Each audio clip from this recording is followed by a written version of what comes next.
At the start of the anime, we are introduced to the main character called Lucius. He is known as a lazy boy who lacks any sort of motivation or drive. And unlike his friends, he does not know what he wants to do with his life. Lucius currently lives with his grandparents in a small house in Rome because he lost his father at a young age. One day, his grandfather decides to take him to a bathhouse since that was a common thing during this time. While at the bathhouse, his grandfather teaches him about the history of the bathhouse. He explains that it was designed by him and renovated by Lucius's father. This implies Lucius and his family come from a long line of innovators and designers. While talking, Lucius notices Titus, who is his childhood bully. He decides to go underwater in order to get away from him.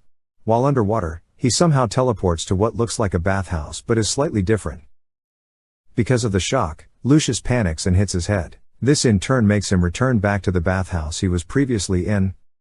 After returning, his grandfather begins telling Lucius how important bathhouses are in Rome because of the health benefits they provide. It restores your mind and energizes your body. After hearing his grandfather talk about how important bathhouses are, Lucius becomes inspired and decides to become an architect like his father and grandfather. Finally, he can stop being a bum. While still at the bathhouse, Titus insults Lucius and his family legacy. His grandfather decides to take Titus under his wing and teach him how to be a good architect. Years later, after Lucius has learned everything his grandfather had to teach, Lucius is a grown man and an architect. After studying with his grandfather, he had moved to Athens in order to study and then returned back to Rome. While in Rome, Lucius decides to go to a local bathhouse. While there, Lucius meets Titus. Surprisingly, Titus apologizes for everything he had previously said to Lucius and they both talked and got closer. During this time, Rome expanded its borders and was governed by Emperor Adrian. This was a period of peace and prosperity. This peace also encouraged people to be more creative. This meant architects are all competing to be better than each other and claim the throne of most innovative. This shows to be one of Lucius's biggest problems because he can't seem to come up with any good ideas, yet he witnesses everyone around him getting more successful. This eventually leads Lucius to lose his job because no one thinks his ideas are good enough. Lucius spirals into a deep depression and decides he no longer wants to be an architect. In his sadly, he decides to go to a local bathhouse with one of his friends, Marcus. While at the bathhouse, they admire the design and all the innovations other architects were able to come up with. He dives under the water to think and contemplate if he can ever be as innovative as all the other architects. While underwater, he sees what looks like a drain. It starts sucking him in, and before he realizes it, he finds himself in a new bathhouse in modern-day Japan. The people around him speak Japanese, but since he is from ancient Rome, he cannot understand what they are saying and assumes he is in a bathhouse for slaves. This opinion starts to change when he notices all the innovations around him. He decides to steal these ideas and implement them in the Roman bathhouses. While he is in modern-day Japan, someone offers him a fruit-flavored milk drink. He is amazed at how tasty it is and cannot believe everything he is seeing.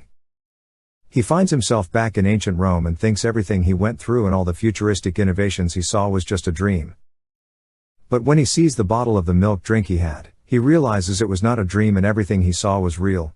Lucius decides to bring all the ideas he saw in modern-day Japan to Rome and people start to love him. He becomes one of the most famous architects in ancient Rome, but he knows there is still a lot he wants to learn from Japan. One day Lucius learns that the drain he originally was sucked into is getting destroyed, so he decides to use it one last time to steal ideas from modern-day Japan.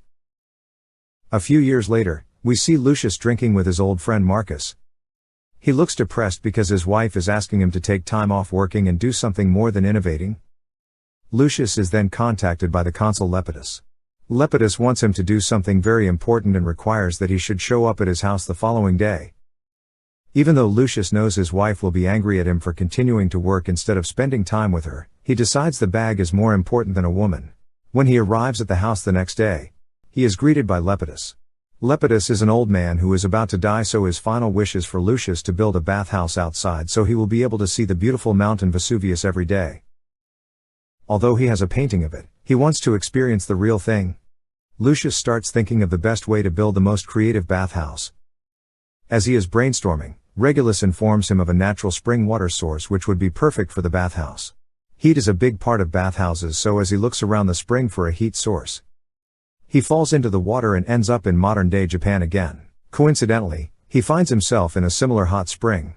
With the many new innovations, Lucius learns that since the spring is located in the forest, monkeys are also given their own bathhouse. He learns everything he can from this modern bathhouse, and he learns how to build an open-air bathhouse by using a water draining system that moves the water with wooden pipes.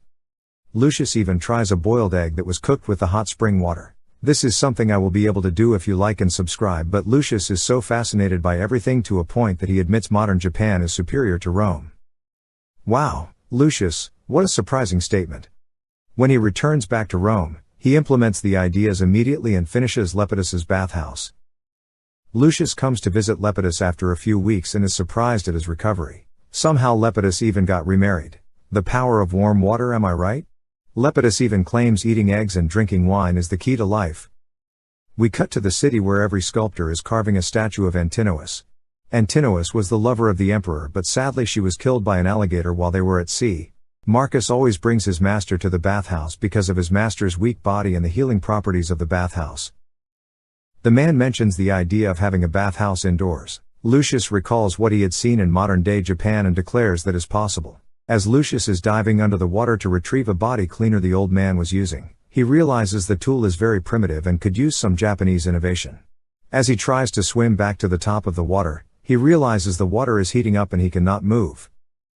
He is once again transported to modern-day Japan and once again is amazed by all the new innovations. He learns about how hot water is preserved and cannot help but feel primitive because of all these brilliant ideas around him. As he is contemplating his life just like I do every night, the owner of the house walks into the bathroom and thinks Lucius is a caretaker. Lucius is amazed by all the tools being used to clean the body, and the old man teaches Lucius how they work. Just like his first time in modern Japan, he is gifted with a fruity drink, and after drinking it he once again wakes up in ancient Rome. The emperor's messenger comes to check the sculptures of Antinous, and when he sees the bathhouse Lucius built, he is fascinated and reports it back to the emperor. When the emperor heard about this new invention, he returns home from Egypt to meet him. As Lucius makes his way to the emperor, he is nervous and starts feeling sick.